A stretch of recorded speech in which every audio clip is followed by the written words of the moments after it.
Assalamualaikum warahmatullahi wabarakatuh. Perkenalkan, nama saya Lailun Asyara Sri Wahyuni.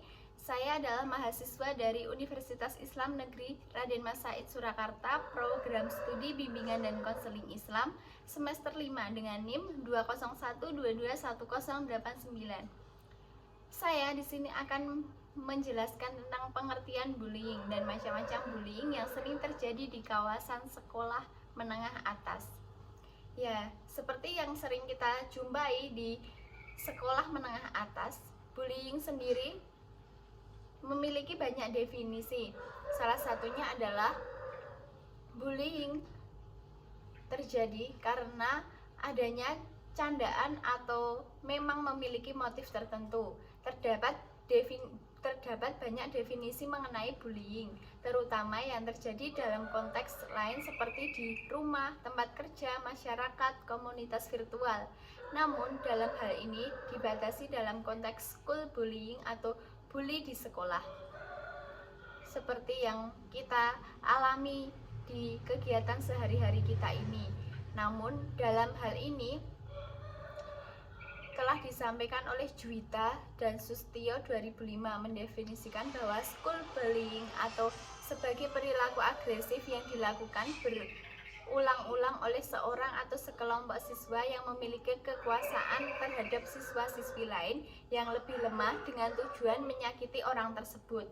Nah, dalam konteks ini, kasus bullying yang kerap terjadi dalam dunia pendidikan di Indonesia kian memprihatinkan. Hasil dari kajian Konsorsium Nasional Pengembangan Sekolah Karakter tahun 2014 telah menyebutkan bahwa hampir setiap sekolah di Indonesia ada kasus bullying. Mereka hanya melakukan bullying berupa bullying verbal dan psikolog atau mental.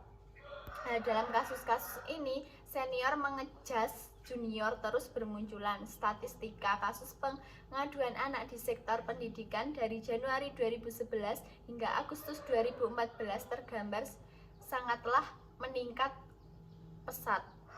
Nah, setelah itu selanjutnya adalah bullying. Jenis-jenis bullying. Bullying dapat dikelompokkan ke dalam 6 kategori. Yang pertama adalah bullying kontak fisik langsung.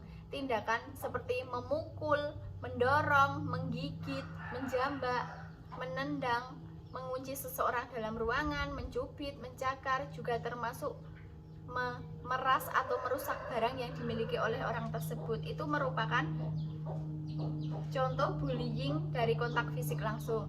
Yang kedua adalah kontak verbal langsung, yaitu seperti tindakan mengancam, mempermalukan, merendahkan, mengganggu, memberi panggilan nama atau name calling seperti yang sering kita jumpai, seperti memanggil seseorang dengan sebutan orang tuanya atau mengejeknya jika mengejeknya secara body shaming, seperti itu contohnya.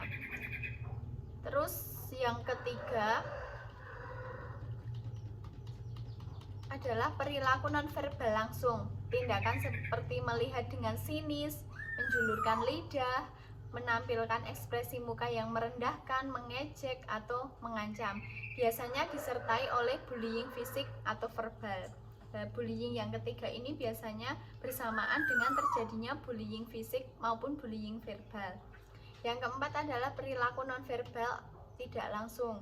Tindakan seperti mendiamkan seseorang atau memojokkan seseorang, memanipulasi persahabatan sehingga menjadi retak persahabatannya, seperti itu.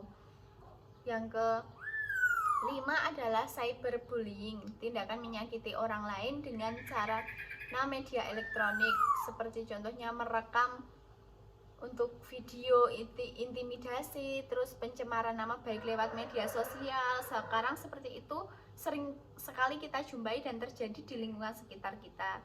Semoga di sini tidak ada ya yang seperti itu. Yang terakhir adalah pelecehan seksual. Nah, kadang tindakan pelecehan ini dikategorikan sebagai perilaku agresi fisik maupun verbal. Padahal ini juga merupakan sebuah bentuk bullying. Yang kedua adalah perbedaan bullying dan candaan. Ya, seringkali orang menyikapi bahwa bullying itu hanyalah menganggapnya ini itu hanya bercanda seperti itu, tapi tentunya ini menjadi salah satu evaluasi untuk kita semua ya, kalau bullying dan candaan itu berbeda. Ada kalanya bullying dan candaan tidak bisa dibedakan karena keduanya bisa bersifat iseng atau mengerjai anak yang menjadi korban. Namun ada batasan yang sangat jelas antara bullying dan bercanda. Bercanda dilakukan oleh anak-anak sebagai salah satu cara komunikasi dalam bentuk interaksi sosial seperti itu. Sementara itu, perbedaan yang mencolok pada bullying dan candaan itu adalah satu, pada tujuan pelaku yang melakukan perundungan karena perasaan benci dan bermaksud menyakiti. Yang kedua, tujuan melakukan bullying bukanlah untuk membangun hubungan, melainkan untuk mempermalukan, menyakiti korban, dan merasa dirinya itu lebih hebat dari sang korban yang dibully, seperti itu teman-teman. Yang ketiga, namun perlu diwaspadai ya, bahwa walaupun bercanda tidak memiliki tujuan awal yang buruk, tapi hal yang lucu bagi seorang anak mungkin tidak menyenangkan bagi anak lainnya. Seperti walaupun seseorang itu menganggap alah ini hanya bercandaan, biasanya kan seperti itu, tapi di korbannya nanti merasakan hal yang berbeda, seperti itu.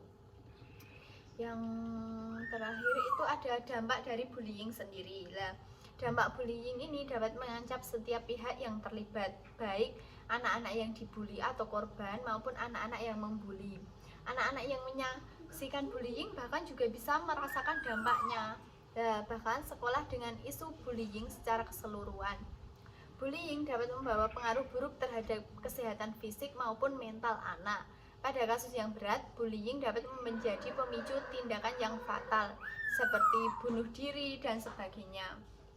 Nah, antara lain dampak dari bullying, dampak bagi korban sendiri seperti merasa depresi dan marah, terus rendahnya tingkat kesadaran dan rendahnya prestasi akademis siswa. Itu bullying itu dampaknya sangat dalam ya teman-teman untuk sang korban itu. Dan menurunnya skor tes kecerdasan atau IQ dan kemampuan analisis siswa. Seseorang yang biasanya menjadi korban bullying itu biasanya dia akan cenderung lebih menyendiri atau menjadi seseorang yang lebih tertutup, seperti itu.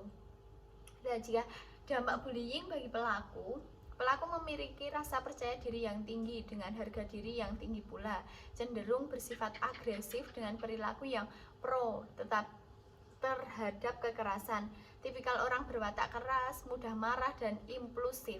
Toleransi yang rendah terhadap frustasi, memiliki kebutuhan kuat dan mendominasi orang lain dan kurang berempati terhadap targetnya, seperti itu. Dengan melakukan bullying, pelaku akan beranggapan bahwa mereka memiliki kekuasaan terhadap keadaan. Jadi seseorang yang sering membuli itu lebih cenderung dia itu berwatak agresif. Pokoknya semaunya sendiri, seperti itu. Terus jika perilaku seperti itu diteruskan akan menyebabkan terbentuknya perilaku lain berupa kekerasan terhadap anak dan perilaku kriminalitas lainnya. Terus selanjutnya dampak bagi siswa lain atau seseorang di sekitar kita yang menyaksikan bullying itu juga berdampak teman-teman, tidak hanya pada korban dan pelaku, namun bullying juga berdampak bagi semua siswa, semua sekolah yang menyaksikan, seperti itu. Apalagi sekarang ada media sosial ini kan, sekarang dikit-dikit di-share, dikit-dikit di-upload, seperti itu. Jadi itu juga akan menambah dampaknya kepada seseorang yang menyaksikan, nanti akan merasakan takut, merasakan oh di sana seperti itu gitu.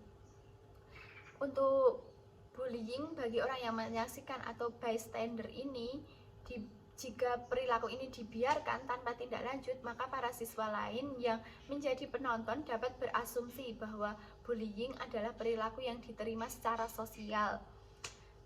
Dalam kondisi ini, beberapa siswa mungkin akan bergabung dengan penindas karena takut menjadi sasaran berikutnya, dan beberapa lainnya mungkin hanya akan diam saja tanpa melakukan apapun, dan yang paling parah mereka merasa tidak perlu menghentikannya, seperti itu. Jadi sebisa mungkin kita harus mencegah atau memberikan sanksi kepada seseorang yang melakukan bullying atau pelaku yang melakukan bullying, seperti itu. Kalau tidak nanti orang-orang lain di luar yang menyaksikan itu bisa berasumsi bahwa bullying sudah diterima di masyarakat, sudah seperti ini, sudah dibiarkan dan tidak ada sanksinya. Tidak boleh ya teman-teman seperti itu. Jadi untuk pertemuan kali ini hanya ini yang dapat saya sampaikan, mulai dari pengertian jenis bullying, dampak bullying, perbedaan bullying dan candaan. Hanya itu yang dapat saya sampaikan, kurang lebihnya mohon maaf. Wabillahi taufiq wal hidayah, waridu walinayah. Wassalamualaikum warahmatullahi wabarakatuh. Terima kasih teman-teman untuk waktunya.